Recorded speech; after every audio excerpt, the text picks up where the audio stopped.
Welcome, seekers of greatness. Today we embark on a journey of self-discovery and transformation, a journey fueled by the power of habits that have the potential to propel you beyond the limits of your imagination. In a world brimming with possibilities, it's easy to feel overwhelmed by the vastness of our dreams and aspirations. But what if I told you that there are specific habits you can cultivate to not only reach, but surpass your wildest dreams? Imagine a life where every action you take, every decision you make, leads you closer to your most audacious goals. A life where success is not just a distant dream, but a tangible reality. A reality that exceeds even your own expectations. That, my friends, is the promise of the habits we'll explore today. From the moment you wake up to the final moments before you drift off to sleep, these habits will serve as your guiding lights, illuminating the path to greatness. They will empower you to break free from the shackles of mediocrity and embrace the extraordinary potential that lies within you. As we journey together, I invite you to open your mind and heart to the infinite possibilities that await. Let go of any doubts or limitations that have held you back in the past, and dare to imagine a future where success knows no bounds. So, are you ready to embark on this transformative journey? Are you ready to discover the habits that will take you beyond what you ever imagined possible? If so, let's dive in and unlock the secrets to a life of unparalleled success, fulfillment, and joy. The more responsibility you accept, the more control you have. The more control you have, the greater freedom you have.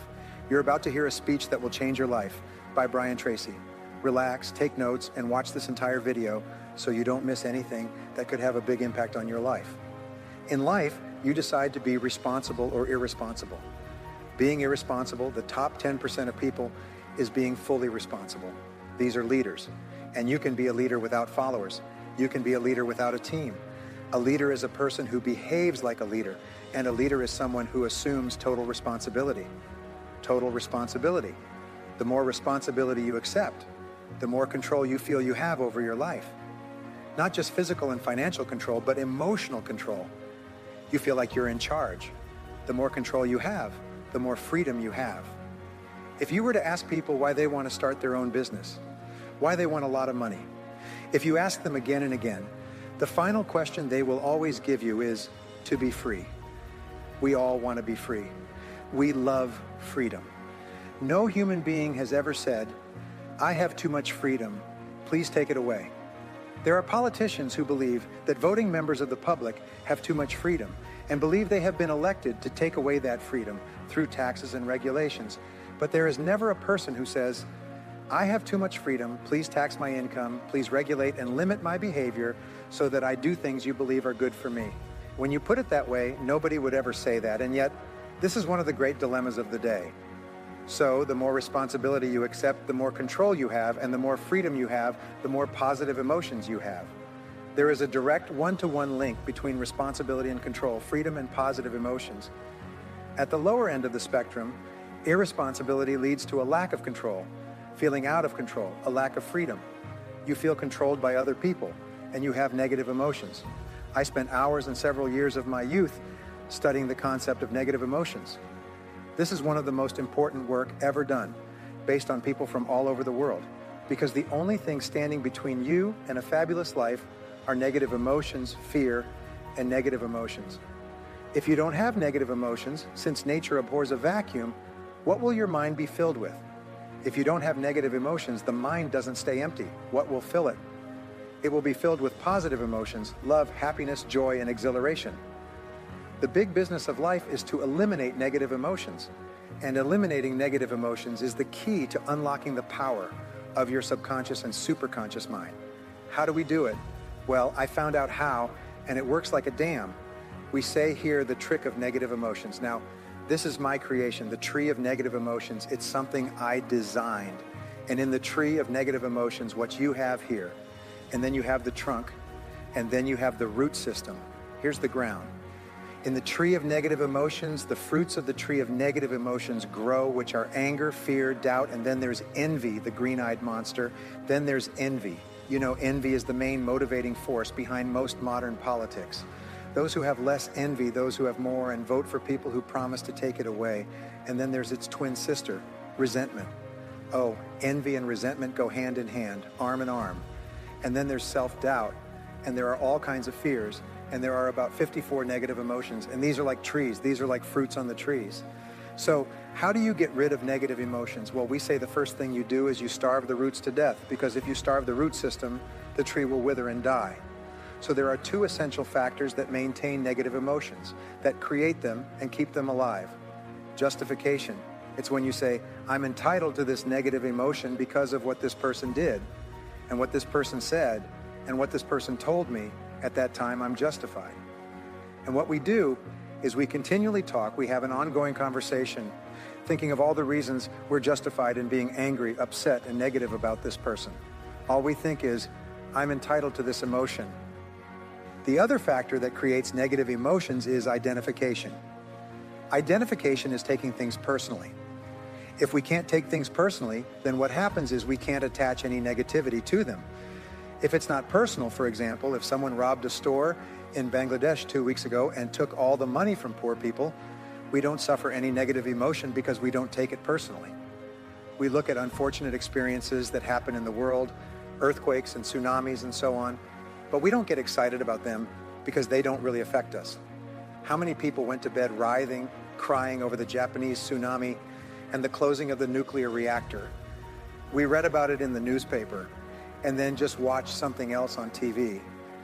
Went to the comic section or sports.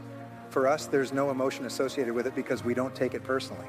And so if you stop justifying and creating reasons why you're entitled to the negative emotion and stop identifying with your negative emotions, they begin to wither and die. How you starve the fruits of the tree of negative emotions, you become non-judgmental. If you can become non-judgmental, in that case, you simply refuse to judge. You simply refuse, as they say, that prejudice is the bias. And so what you do is you don't judge. In the Bible, which is a book that gives many insights into peace of mind, it says, "Do not judge lest you be judged, for with the judgment you use, you will be judged also." In other words, if you judge other people, they will judge you. So what you do is you don't judge. And if you don't take a side or an opinion, you have no associated emotion. You completely disconnect the emotion. So when you hear something, don't get upset or angry about it. Just don't judge. You say, well, let's look at all the facts. I have worked with great leaders whose companies face tremendous crises, and in all cases they remain as calm as water. They are calm and passive and don't judge. They say, well, let's see exactly what happened. And so they ask questions. I wrote a book about this it was about to be called Crisis Moment. They called it Crisis Point.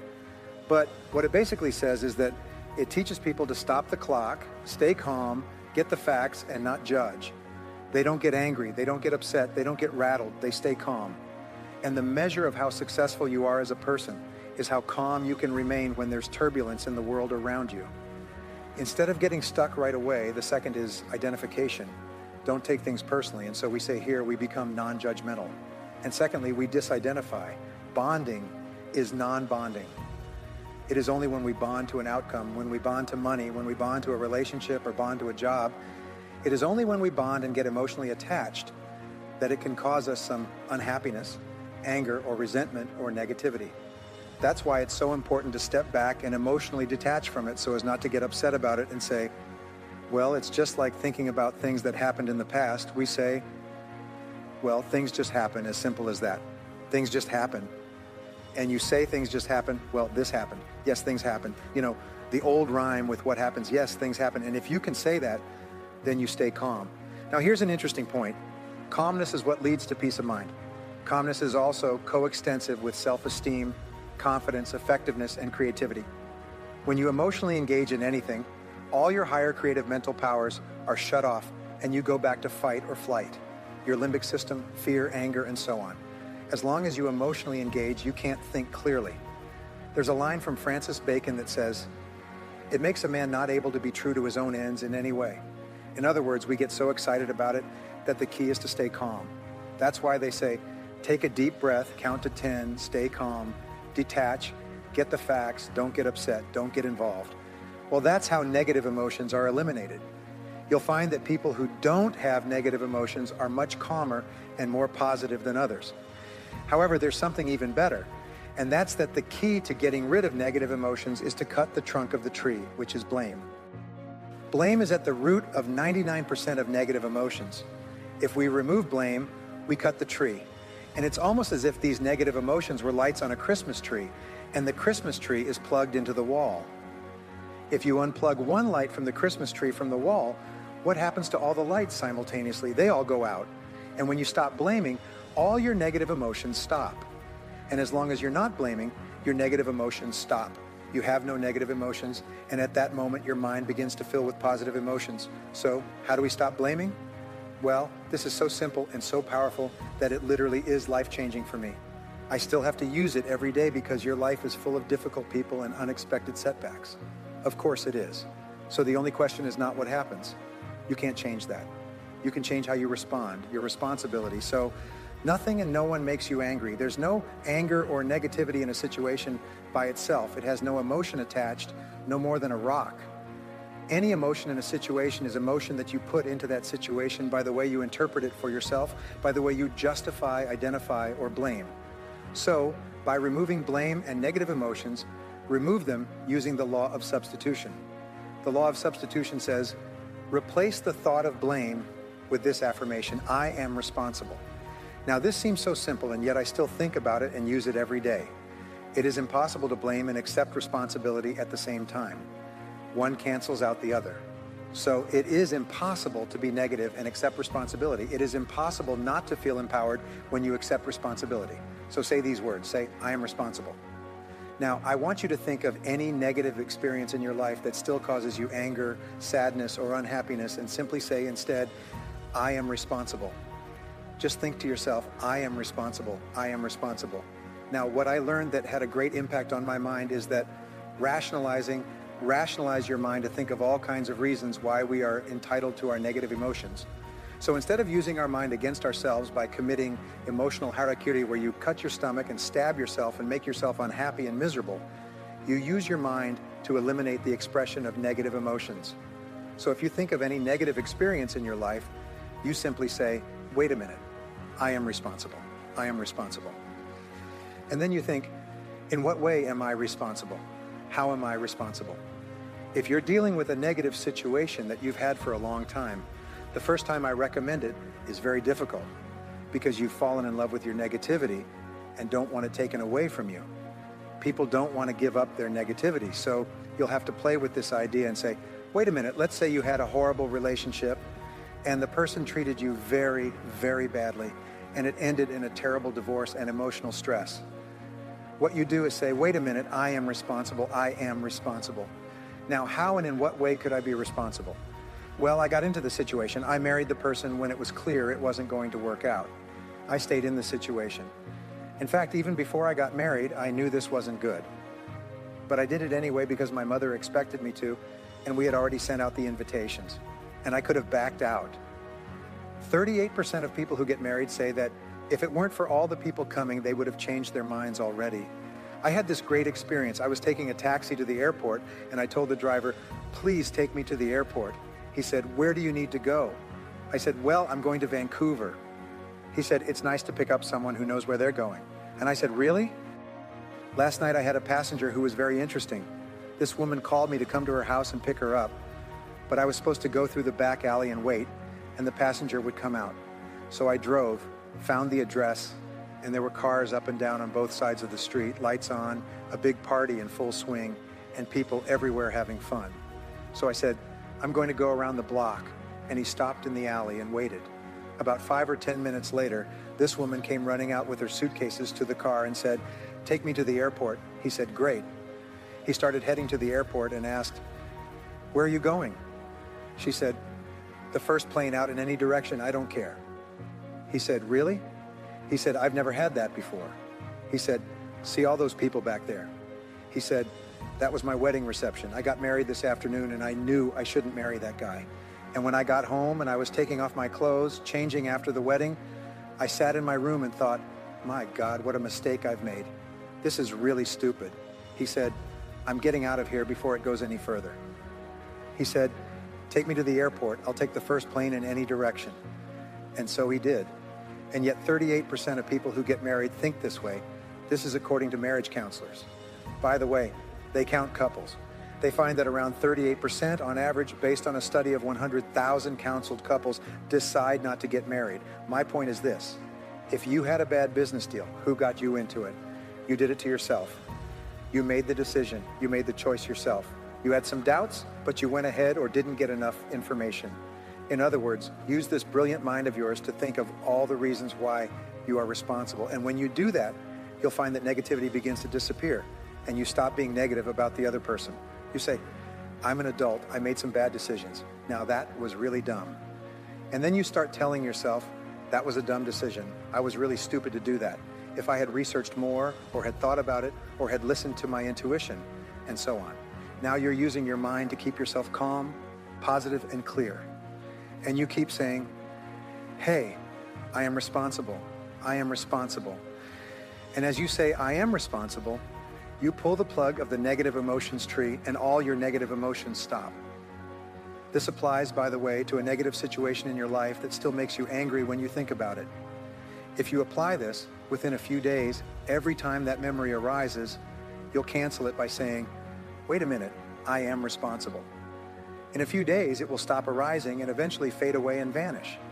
And you'll say, you know, I haven't thought about that situation for 2 or 3 weeks. And when it comes up, you just brush it off. Like in the game of Wakamo, you just brush it off and you say, wait a minute, I am responsible. And it stops again. And soon it disappears forever. And as we come to the end of our journey, let us pause to reflect on the profound impact of the habits we've explored today. From the moment we set out, we embarked on a quest to uncover the keys to unlocking our fullest potential, to go beyond what we ever dared to imagine. Now, armed with the knowledge and wisdom gained along the way, we stand on the precipice of greatness, ready to seize the opportunities that await us. The habits we've uncovered are not mere routines, but powerful tools that have the potential to transform our lives in ways we never thought possible. As we bid farewell to this journey, let us carry with us the unwavering belief that we are capable of achieving greatness. Let us embrace these habits with open arms, knowing that they will guide us towards a future filled with success, fulfillment, and joy. But our journey does not end here. It is merely the beginning of a new chapter, one filled with endless possibilities and boundless opportunities. So as we part ways, I urge you to continue cultivating these habits with diligence and determination. May they serve as beacons of light in the darkest of times, guiding you towards your dreams with unwavering certainty. And may you always remember that the power to go beyond what you imagined lies within you. Thank you for joining me on this extraordinary journey.